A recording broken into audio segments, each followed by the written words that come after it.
大家好，我是张大哥。我们现在要进行的这颗6缸分油盘是属于第一代的6缸分油盘，也就是说，在1985年之前，Bosch 所生产的第一代的分油盘。这部车是从嘉义来的 W126 的280 SEL 上面拆下来要整修的分油盘。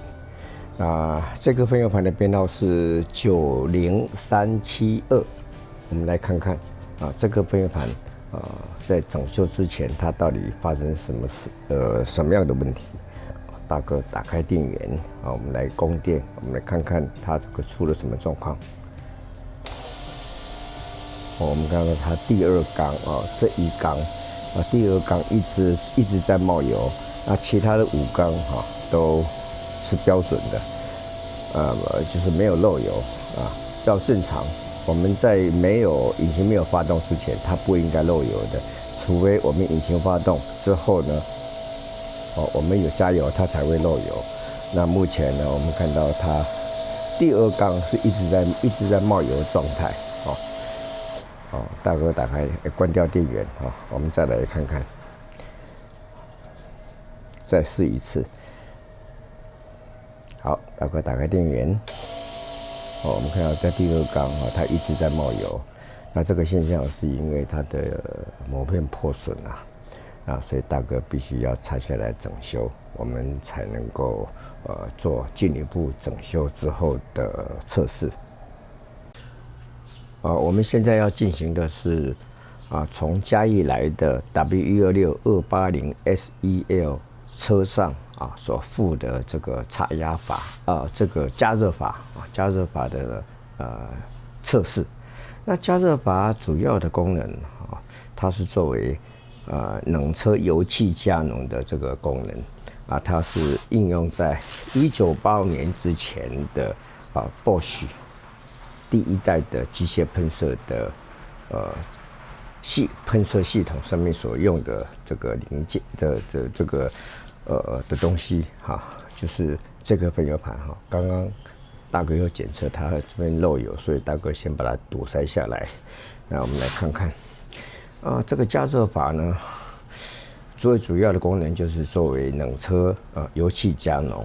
那在这个压力呢，在冷车刚发动的时候，它压力应该要在大概在这个位置在2公斤左右。那经过呢引擎发动以后它这个地方会供电，供电之后呢，就开始它压力就会上升，会上升大概在4公斤左右。也就是说，冷车是在2公斤，热车在4公斤左右。达到它冷车油气加浓的这个目的。那我们来看看这颗加热阀现在到底发生什么样的问题。大哥打开电源，也就是说，在冷车状态，我们这个还没开始供电，因为这供电是引擎发动它才会供电。好，大哥打开电源，我们看到它压力已经直接上升到5公斤多也就是说，它的系统压力是5.16公斤。所以说它已经上升到这个5公斤的话，你今天有引擎在发动在加热，它也没有办法再改变它的压力，因为它压力已经到顶了。所以说这颗加热阀目前是故障的，它并没有油气加浓的功能。那等大哥整修过之后，我们再来看看它压力到底是怎么样的改变。这颗加热阀大哥已经整修完成了。那在冷车的时候它应该压力在2公斤左右。那热车它压力会跑到大概在4公斤左右。那就透过这个压力差来产生油气加浓，冷车油气加浓的功能。大哥现在打开电源，我们看到它现在冷车的压力正确的应该在2公斤左右。那等大哥引擎发动通电以后这个通电以后，它应该要要上升到大概在4公斤左右啊，达到冷车加浓的目的。等大哥加热以后插电加热以后，也就是引擎发动以后，我们再来看看它的测试结果。大概经过5分钟左右我们来看看目前加热阀它的热车的压力已经达到4公斤左右了我们来，大哥把电源关掉。好，发动。我们可以看到，它在冷车的时候大概在2公斤，热车的时候在4公斤。借由这个压力差达到冷车加浓的目的这个就是一个很标准的加热阀它的作动的压力改变。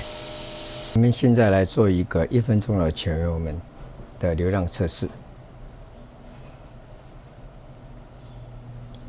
好，开始。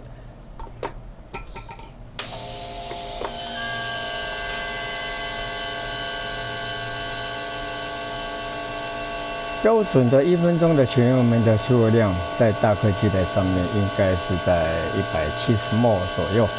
也就是说，我们前面看到那根2桶中间那个短棒是175公分，我们170公分应该略低于中间那个短棒所以因为这个1分钟的全油门就是行进当中的出油量。这个出油量如果过低的话，那就会产生稀薄燃烧马力不足。那如果过多的话，会产生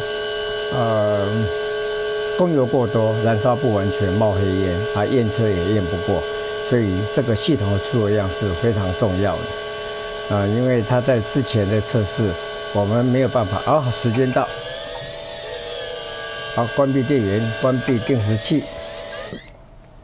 因为它在之前它的第2缸一直出油，我们没有办法测试，所以说我们现在来看它测试完成之后的结果。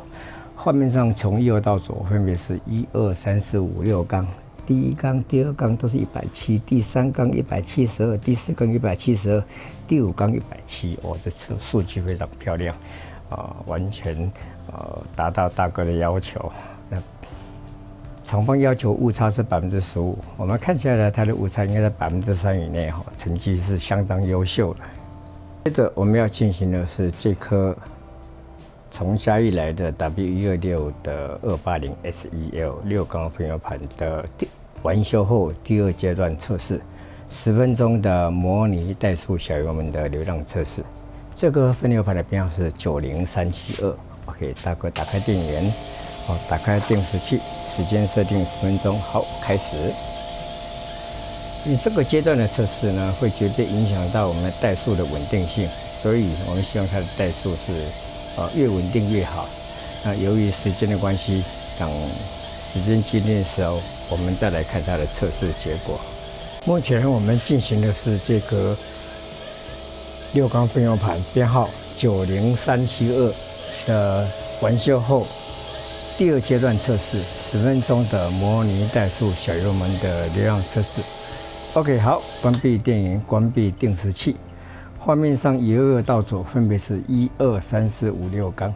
第1缸180，第2缸175，第3缸175，第4缸178，第5缸175，第6缸175。